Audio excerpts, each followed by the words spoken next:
Morning. Magandang araw po. Mayroon po tayo ngayong unit na Toyota Vios guys. 2010 model. Ang sabi ng may-ari guys na nag-weak daw yung kanyang battery, ayaw na mag-start. So dahil dito sa guys, malayo sa probinsya, kailangan pa niyang lakbayin yung bilhan ng battery, kaya nasipyat siya guys. Pinatakbo niya ito, walang battery.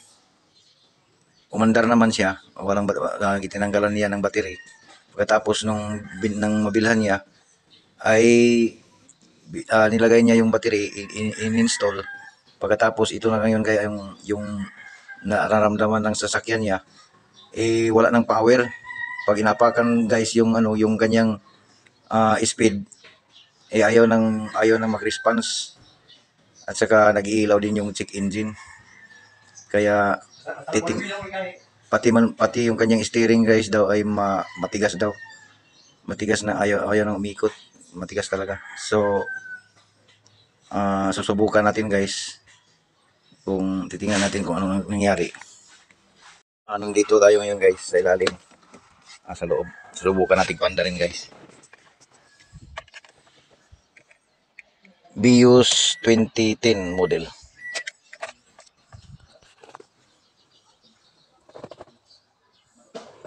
I-start natin ngayon guys.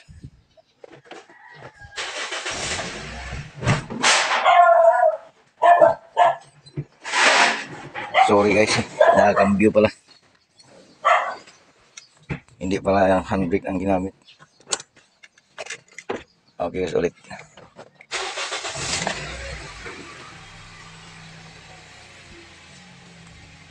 Ayan guys, at nakailaw pa yung kanyang check engine. Saka parang nanginginig yung kanyang engine guys. Hapakan natin yung kanyang accelerator guys. Diniinan ko na ng todo guys. Ayun. Pagkatapos yung kanyang speed ay nasa 2 lang guys. Ayaw nang umakyat. So ngayon dating gawi guys, i-check muna natin yung mga fuse, baka may mga fuse na pumutok. Okay guys, patayin muna natin.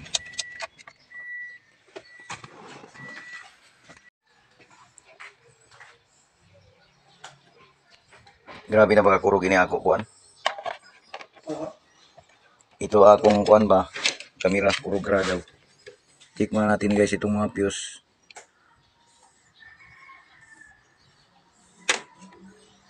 Isa-isahin natin guys.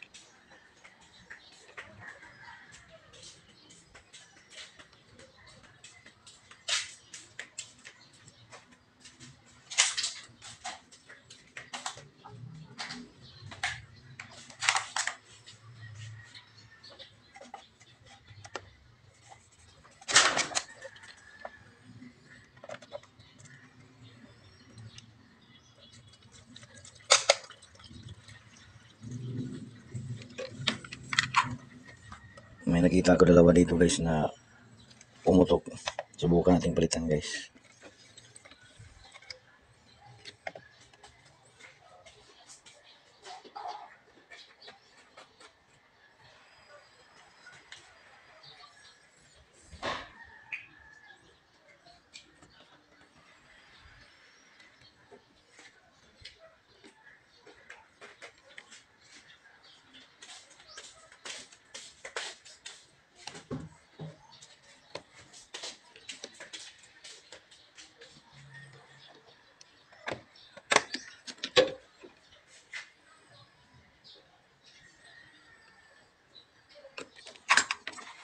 Ayan guys, lagyan na natin. Subukan natin guys.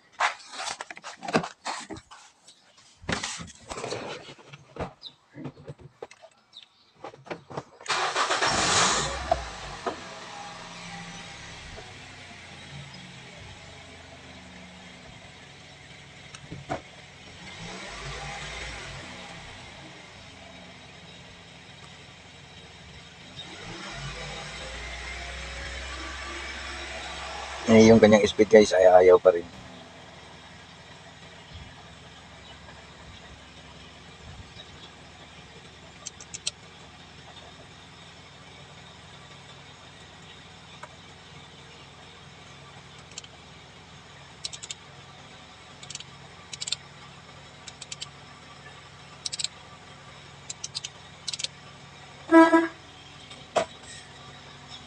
At saka yung kanyang steering wheel guys ay sobrang tigas. So maghahanap pa tayo guys. Patayin muna natin.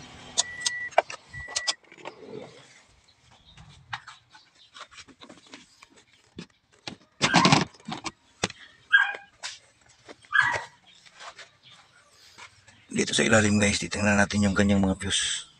Bali fuse box niya doon sa ano guys, sa loob ay walang kuryente doon nung pag-tester ko, kaya titingnan natin dito guys sa main fuse niya. Dito yung connection guys. Titingnan natin kung buo pa ba, baka mayroong putol. So natanggalan natin guys yung kanyang main fuse guys. So nakita natin itong sa main niya guys na putol talaga. Itong banda dito guys. Ay hindi pala. Bali ganito kasi yun guys, nung nakakabit yung kanyang cover. So main na okay lang, pero yung sa alternator ang naputol. So bali itong connection nito guys, dito itong isa at saka yung dalawa dito at saka isa dito guys ay walang connection. Bali dalawa dito, yung itong isa mayroon, ito at saka ito wala, at saka ito. Bali ito yung guys na ano, na fuse link. Kaya para makatipid naman guys, at hindi naman kasi pag ganitong problema guys, alam kong walang mabibili dito yan ngayon. So dipinsa muna lang natin guys, diskartehan lang natin, ihinang lang natin guys ng medyo matibay-tibay na pagkahinang para tumagal-tagal naman.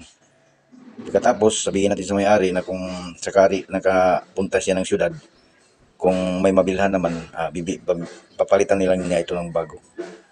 So hinangin muna natin guys ito. Dito na siya ganyan guys, nahinang na natin. Ayun. Bali hininang lang natin muna guys kasi wala tayong may kabit na bago. So i-tester muna natin guys kung okay ba siya.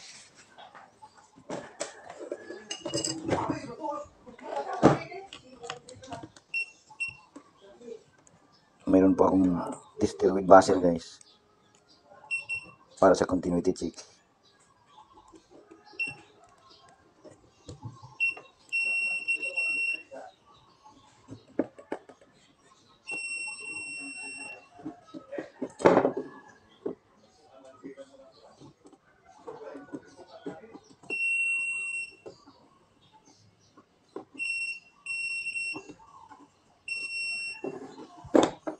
So okay na siya guys.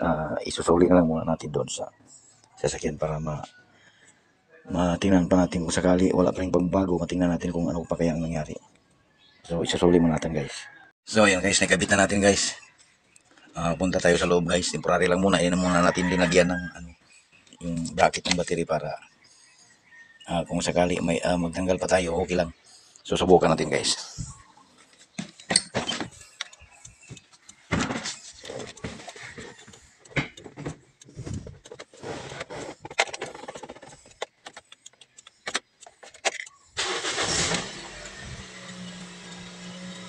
So nawala nang yung kanyang check engine guys.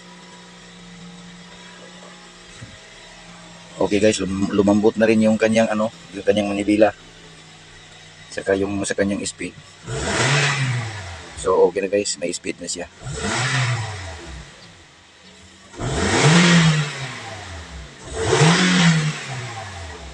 Saka may aircon na rin. Kasi kanina walang aircon kanina guys. Nawala pati aircon, nawala rin. So mayroon na rin siya. Kasi naputol talaga guys yung kanyang fuse na main fuse sa sa main ng alternator at saka main papunta dito sa loob. At yung sa ibang accessories naputol siya, kaya nagkaroon siya ng parang kumbaga brownout dito sa loob. Walang kuryente doon sa fuse na yun, fuse box na yun. Kaya guys, tip ko lang sa mga baguhan lang guys na mga gustong matuto ng electrical sa mga sasakyan, puwira lang guys sa yung mga talagang mga marunong na talaga, hindi ito para sa kanila. Dito guys ay para lang ito sa mga nag-uumpisa pa lang maging matuto, at saka yung tips ko na rin guys para sa mga may-ari ng mga may-ari ng mga sasakyan. Kasi pag kahit baka simple lang ang problema guys at mapunta na sa mga shop, malakihan kayo ng bayad, magagastusan pa kayo. Kung mayroon naman kayong mga owner diyan guys na may mga sasakyan at saka mahilig mga likot, ganun lang guys yung proseso natin guys. Bali, unahin lang muna natin kung ang basic talaga guys na pag diagnose natin. Tulad sa akin, ako basic muna sa umpisa, mga fuse lang muna guys. Pagkatapos sa mga fuse, napag-alaman natin na dito sa loob na fuse box walang supply, so nagdududa na tayo guys na doon sa may main fuse ang problema, kasi walang supply dito na positive sa loob na fuse box. Ganyan naman talaga guys yung proseso ng electrical wiring. Galing doon sa main source talaga niya na battery, ay dumaan muna ng main fuse.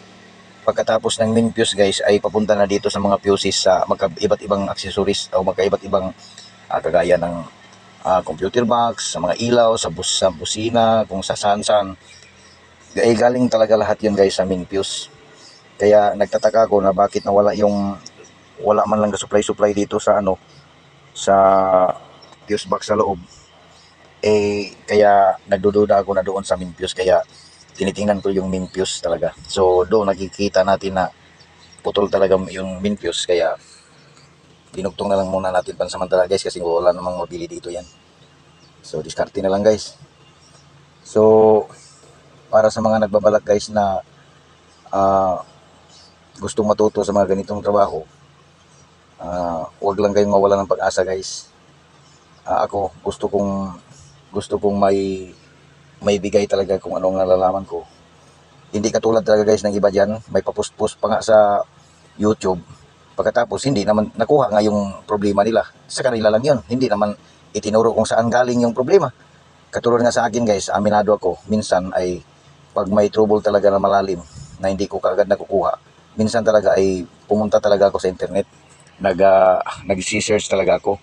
Kaya nung pag-search ko kayo nung time na yun, nakasumpong ako ng isang vlogger na sa YouTube yata yun, o sa YouTube guys. Naka-search ako doon, nasumpungan ko siya. Yun talaga, tamang-tama talaga yung trouble na hinahanap ko sa diesel engine yung guys na sasakyan. Nakuha niya yung problema. Pero nung last na guys, ang problema nga lang, talagang inis na inis ako, kasi hindi guys sinabi kung saan galing niya nakuha yung nung sakit na yon, saan ang problema. So talagang naiinis ako guys. Pero hindi na lang ako nagkumikibo, hindi na lang ako nag-comment. Kasi mayroon talagang mga taong ganun guys. Talagang kuripot kung baga.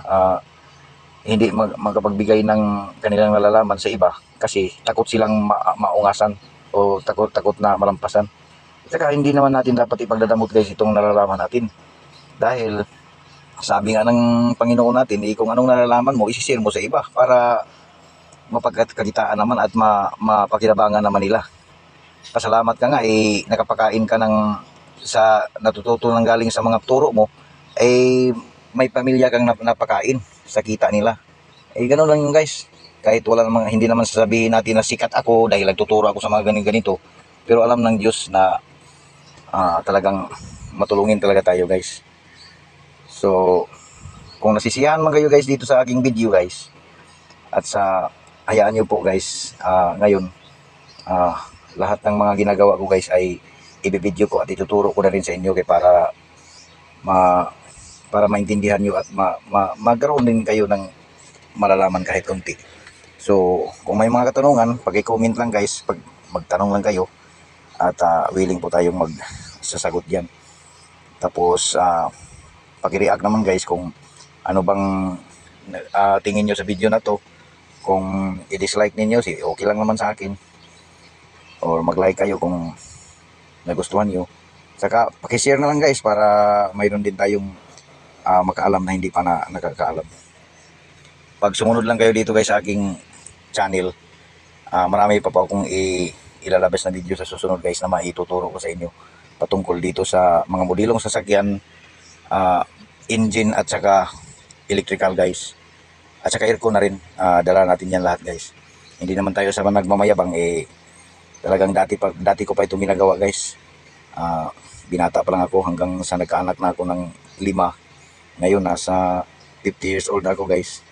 So at least lamang sa ganitong paraan guys ay makatutulong din ako sa iba sa mga ganitong paraan lamang, kasi pag pira ang pag-usapan natin guys, wala naman tayong may tutulong diyan, kasi yung income ko dito guys sa pag-aayos ko ng mga sasakyan tamang-tama lang po guys sa pangangailangan natin, at saka sa mga estudyante natin kulang pa nga, hindi na nga ako nakabudget para sa bahay ko, sira-sira na nga yung bubungan. Pero kaya natin, hindi naman importante yan. Ang importante na nakakain tayo, nakapagpaaral tayo ng mga anak, at hindi pa naman tayo natutuluan minsan ng ulan, magawa din tayo ng diskarte din, kapal ilagay sa bubungan para hindi tutulo. At saka importante guys na at least man lamang kahit papaano nakakatulong din tayo sa kapwa natin. So hanggang dito na lang guys. Maraming salamat sa inyong lahat. Ito guys, bali okay na siya. So yun lang guys ang tips ko. Bali basic examination lang muna, basic testing. Ititest mo muna itong mga fuses. Pag okay naman dito, kasi dito guys, yung tinest ko ito kanina, okay lahat dito. May dalawang putol lang. Ito nga yung putol, dalawang fuse yung putol. Ito, kaya mayroon namang reserva niya dito. May reserva naman siya dito na dalawa rin, kaya ginuha natin at pinalit natin sa naputol. Ngayon guys, sinubukan ko ulit yung panda rin, ganun pa rin. Kaya pinuntahan natin dito sa loob guys, itong mga fuses din dito, fuse box. Kaya na-trace natin dito guys na walang kakuryente dito sa ilalim guys. Lahat ng fuse dito walang supply. So kaya nagdududa na ako doon sa sa kanyang fuse box, sa kanyang main fuse. Kaya nung tinanggal natin sa may battery, so napag-alaman natin putol talaga, kaya diskarte lang muna, walang mabili, hininang muna natin. Kaya nung ibinalik natin guys, solve na lahat yung kanyang kung bagay iniindang sakit. Yung manibela na matigas, yung speed niya na ayaw mag-response kaagad, makunat o walang power, at saka yung kanyang check engine umiilaw, tapos ngayon wala na.